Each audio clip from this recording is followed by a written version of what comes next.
Hi అండి. Welcome back to real life stories. సాయంత్రం ద్రోణ, అన్వి కార్‌లో గెస్ట్ హౌస్‌కి వెళ్తారు. వాచ్‌మెన్ గేట్ తీయగానే కారు లోపలికెళ్ళి ఆగుతుంది. అన్వి, ద్రోణ కారు దిగుతారు. అన్వి కారు వెనక్కి వెళ్తుంటే ద్రోణ అది చూసి, "కారు వెనక్కెందుకెళ్తున్నావే?" అంటాడు. దానికి అన్వి అమాయకంగా, "అంటే బ్యాగ్స్ తెద్దామని" అనగానే ద్రోణ అన్వి దగ్గరికెళ్ళి తన చేతులు పట్టుకొని, "అయ్యో హనీ! నీ సుకుమారమైన చేతులు బ్యాగ్స్‌తో మోస్తావా? అలా చేస్తే నీ చేతులు ఏమైపోతాయి?" అన్న ద్రోణ మాటలకి అన్వి షాక్‌తో కళ్ళు, నోరు ఇంతలా తెరిచి ద్రోణ వైపు అలాగే చూస్తుంది. ద్రోణ తన రియాక్షన్ చూసి వన్ సైడ్ నవ్వుతూ ఫేస్ పై చిటికి వేశాడు. అన్వి షాక్ నుంచి తేరుకొని ద్రోణ వైపు చూస్తుంది. "నేను అందంగా ఉంటానని నాకు తెలుసు. నువ్వు మరీ నన్ను అంతలా చూడక్కర్లేదు. సైలెంట్‌గా రా" అని చిన్న స్మైల్‌తో, యాటిట్యూడ్‌తో కలిపిన పొగరుతో లోపలికెళ్తాడు. అన్వి ద్రోణ వెళ్ళిన వైపే చూస్తూ, "ఏం యాటిట్యూడ్ వంశీ మీది? నిజంగా మీ యాటిట్యూడ్ మీకు చాలా బావుంటుందనుకోని, అయ్య బాబోయ్! నేనేంటి ఇలా అనేసాను? నీకేమవుతుంది? నిజంగా నాకేదో అయ్యింది." అన్వి ఇలాగే తింగర్ వేషాలు వేస్తే ద్రోణతో మామూలుగా ఉండదు అనుకోని లోపలికి వెళ్తుంది. హాల్లోకి వెళ్ళేసరికి ద్రోణ సోఫాలో కూర్చొని కాలు మీద కాలు వేసుకొని ఫోన్‌లో ఏదో చూస్తున్నాడు. అది చూసిన అన్వి, "అబ్బా! ఎప్పుడు చూడు అయితే ఫోన్‌లో మూతి పెడతారు, లేకపోతే ల్యాప్‌టాప్‌లో పెడతారు. మనుషులతో మాట్లాడరా? అవును, ఇందాక సుకుమారమైన చేతులు అని ఏదో డైలాగ్ వేశాడు. మళ్ళీ సైలెంట్‌గా ఉన్నాడంటే ఏదో చేస్తాడు నైట్‌కి. నాకర్థమవుతుంది. దేవుడా! నువ్వే నన్ను కాపాడాలి అనుకుంటుండగా దేవుడిని తర్వాత వేడుకోవచ్చు. వచ్చి కూర్చో, లేకపోతే కళ్ళు నొప్పి పెడతాయి.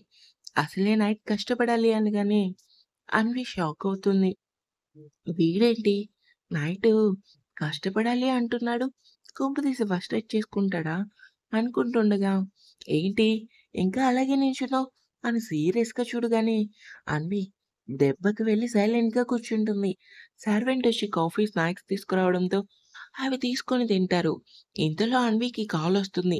ఎవరు కాల్ చేశారా అని చూస్తే స్క్రీన్‌పై అన్నయ్య అనుంది. అరె! అన్నయ్య కాల్ చేశాడు అనుకుని లేవబోతుంటే ద్రోణ సీరియస్‌గా "ఎక్కడికి?" అంటాడు. అన్వి వైపు చూడకుండా. ఆ మాటకి అన్వి "అది అన్నయ్య కాల్ చేశాడు" అంటుంటే సైలెంట్‌గా ఫోన్ అక్కడ పెట్టి "ఫస్ట్ తిను. తిండి మధ్యలో లేచినా, ఫోన్ పట్టుకున్నా నాకు చాలా చిరాకు. కావాలంటే తిన్నాక మాట్లాడుకో" అంటూ ద్రోణ అనగానే అన్వి సైలెంట్‌గా ఫోన్ పక్కన పెట్టేసి "సారీ అన్నయ్య" అనుకోని సైలెంట్‌గా ఫాస్ట్‌గా తినటం ఫినిష్ చేసి ఫోన్ పెట్టుకొని కాల్ చేయబోతూ ఆగి ద్రోణ వైపు చూస్తుంది. ద్రోణ అన్వి వైపు చూడకుండా "తిన్నావు కదా! ఇంక నా వైపు చూడడం ఎందుకు? వెళ్లి కాల్ మాట్లాడు" అనగానే ఫోన్ తీసుకొని కాల్ చేస్తూ బయటికి వెళ్ళింది. పృథ్వీకి కాల్ చేసి తనతో మాట్లాడుతుంది. "అన్నయ్య ఎలా ఉన్నావు? అమ్మ, నాన్న, వదిన, చైతు, తారక్ అందరూ ఎలా ఉన్నారు?" "అందరూ బాగున్నాం అన్వి. నువ్వెలా ఉన్నావుమా?"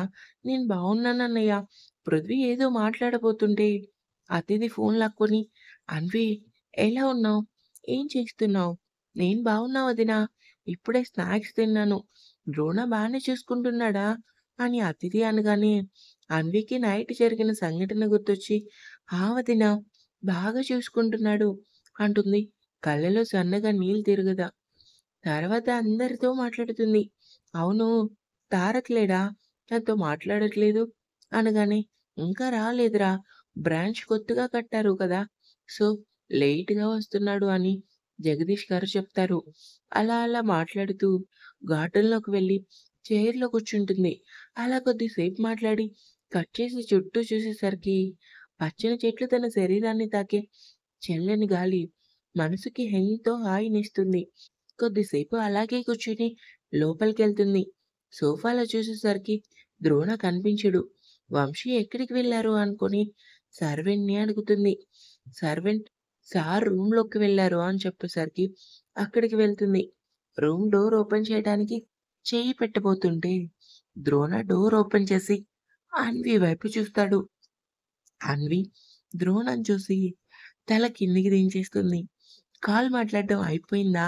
అని ద్రోణ అనగానే, హా! అని తలూపుతుంది. ఫ్రెష్ అయ్యిరా డిన్నర్ చేయాలి అనగానే, అన్వి షాక్‌గా ఇప్పుడేగా స్నాక్స్ తిన్నాం. అప్పుడే డిన్నరా? ద్రోణ అన్విని సీరియస్‌గా చూసి గోడ వైపు చూడమన్నట్టు చూస్తాడు. అన్వి గోడ వైపు చూడగానే వాచ్‌లో టైం 9 అవుతుంది. అది చూసిన అన్వి సారీ ఎక్కువ మాట్లాడేశాను కదా! అవును.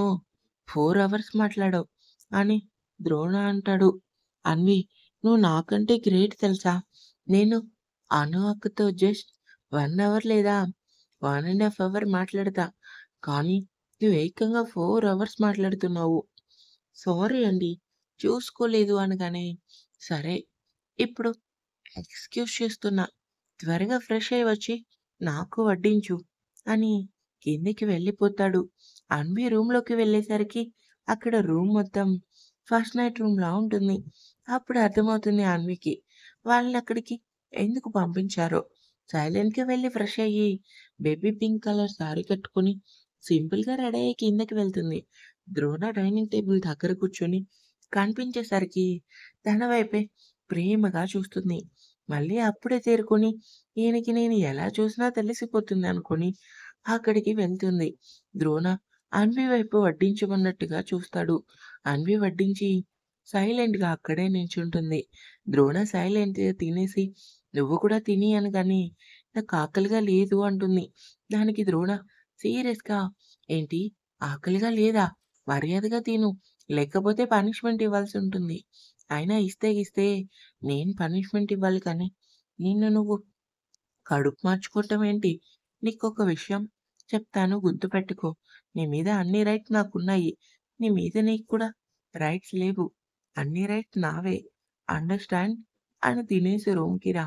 నీతో పనుందని అన్వి మాట వినకుండానే వెళ్ళిపోతాడు. అన్వి తింటూ నాతో ఏం పనుంది అని ఆలోచిస్తూ డిన్నర్ ఫినిష్ చేసి రూమ్‌కెళ్తుంది. ల్యాప్‌టాప్‌లో వర్క్ చేసుకుంటున్న ద్రోణ అన్వి రావటం చూసి ల్యాప్‌టాప్ క్లోజ్ చేసి అన్వి దగ్గరికెళ్ళి జోబులో చేతులు పెట్టుకొని మొదలు పెడదామా అనగానే అన్వి కంగారుగా తన వైపు చూసేస్తుంది. ద్రోణ తనని గమనించి ఫస్ట్ నైట్ అంటే ఏ అమ్మాయికైనా టెన్షన్ రావడం సహజం కాబట్టి నువ్వలాంటివి మనసులో పెట్టుకోకు అని అన్వికి మాట్లాడే ఛాన్స్ ఇవ్వకుండా తనని ఎత్తుకొని బెడ్ దగ్గర తీసుకెళ్ళి లైట్ ఆఫ్ చేస్తాడు. దెబ్బకి అన్వి నో అని గట్టిగా అరుస్తుంది. అన్వి అరుపు విని సర్వెంట్ తన దగ్గరకొచ్చి ఏమైంది మేడం అంటుంది. సర్వెంట్ మాటకి తేరుకున్న అన్వి ఓహ్! ఇదంతా కలా? నేనింకా నిజం అనుకున్నా అనుకోని సర్వెంట్‌తో ఏం లేదు నువ్వెళ్ళు అనగానే తను వెళ్ళిపోయింది. అన్వి చెయ్యి కడుక్కొని లేచి అంటే ఇప్పుడు వచ్చింది కలా? ఇది నిజమైతే కాదు గదా! అసలే ఇంట్లో ఎవ్వరు ఉండరు. పైగా మగాడు. First night effect. దేవుడా! నువ్వే కాపాడాలి అనుకుంటూ రూమ్‌లోకి వెళ్తుంది. ద్రోణని చూడగానే తను ల్యాప్‌టాప్‌లో వర్క్ చేస్తూ అన్వి రావడం చూసి ల్యాప్‌టాప్ క్లోజ్ చేసి ద్రోణ అన్వి దగ్గరికెళ్ళి జేబులో చేతులు పెట్టుకొని నిలబడతాడు. ఇదేంటి కలలో వచ్చినట్టే జరుగుతుంది. కొంపదీసి ఫస్ట్ నైట్ చేసుకుంటాడా అనుకుంటూ భయంతో నుదుటిపై చెమటలు పడుతుంటే ద్రోణ వైపు చూడలేక తల కిందకి దించేస్తుంది. ద్రోణ అన్వి దగ్గరగా వచ్చి మొదలు పెడదామా అనగానే అన్వికి భయం అనిపించి నో నేను ఒప్పుకోను అంటూ వెనక్కి జరుగుతుంది. దానికి ద్రోణ హలో! నిన్ను ఒప్పుకోమని ఎవడు చెప్పాడు? నేను చెప్పింది నువ్వు వినాలి అనగానే అన్వి షాక్ అయ్యి ద్రోణాన్ని చూస్తుంది. ఇంకా ఉంది.